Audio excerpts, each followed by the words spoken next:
না এখন ফটাফট এই বৈজ্ঞানিক নামগুলো মুখস্থ করো তো, সব কয়টা বৈজ্ঞানিক নাম মুখস্থ করবা। স্যার এগুলোর নাম অনেক কঠিন, আর এই যে গোল কৃমি, ফিতা কৃমি, এগুলোর বৈজ্ঞানিক নাম কেন পড়বো স্যার? এগুলো আমাদের জীবনে কি কাজে লাগে? শোনো, জীবনে অনেক কিছুই কাজে লাগে না, তবুও করতে হয়, বুঝছো?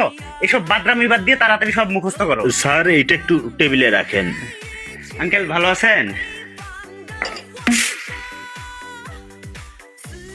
টমেটো নাস্তা করতে টমেটো দিল, এটা কেমন কথা? টমেটো, আমি তো টমেটোর গন্ধই সহ্য করতে পারি না। কিন্তু টিউশনের সূত্র অনুযায়ী নাস্তা যাই দিক সেটা তো খেতেই হবে, নইলে দেখা যাবে কাল থেকে আর নাস্তাই দেবে না। স্যার গোল কৃমি, ফিতা কৃমি না হয় বাদ দিলাম, কিন্তু গুড়া কৃমির বৈজ্ঞানিক নাম কেন পড়তে হবে স্যার? দুনিয়ায় এত কিছু থাকতে তুমি গুড়া কৃমি নিয়ে পড়ে আছো কেন? হ্যাঁ, কি গুড়া কৃমি কামড়ায়? মুখস্থ করো সব।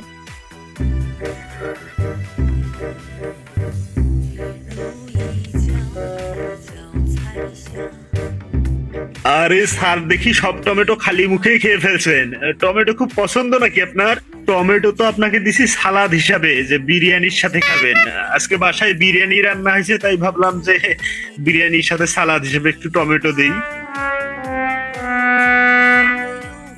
সর্বনাশ হয়ে গেছে রে, মান সম্মান মনে হয় সব গেল। কিন্তু যেভাবে ওকে এখানে একটা বুদ্ধি বের করতেই হবে।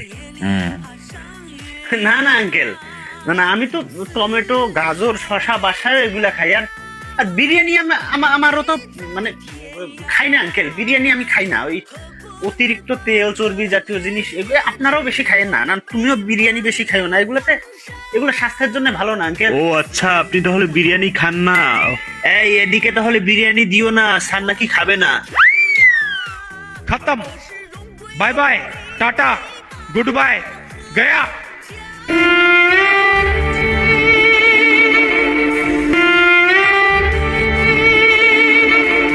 স্যার এখানে এই গুড়া কৃমির বৈজ্ঞানিক নামের উচ্চারণটা কি হবে?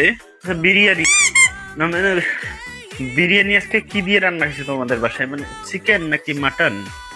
চিকেন মাটন দুইটাই আছে স্যার, আপনি তো খাবেন না, শুনে কি হবে? না, বিরিয়ানিটা আমি প্রতিদিন খাই না। আচ্ছা তোমাকে ফিতা কৃমি আর গুড়া কৃমি আজকে আর করাবো না, তুমি এগুলা এগুলা কোনো কাজেই লাগে না। বিরিয়ানি জীবনে অনেক কাজে লাগে, বুঝছো? একটু আচ্ছা স্যার, তাহলে আপনাকে বিরিয়ানি দিতে বলতেছি। আরে দুষ্টু ছেলে, আমি ওইটা বলছি নাকি? আচ্ছা দেখো।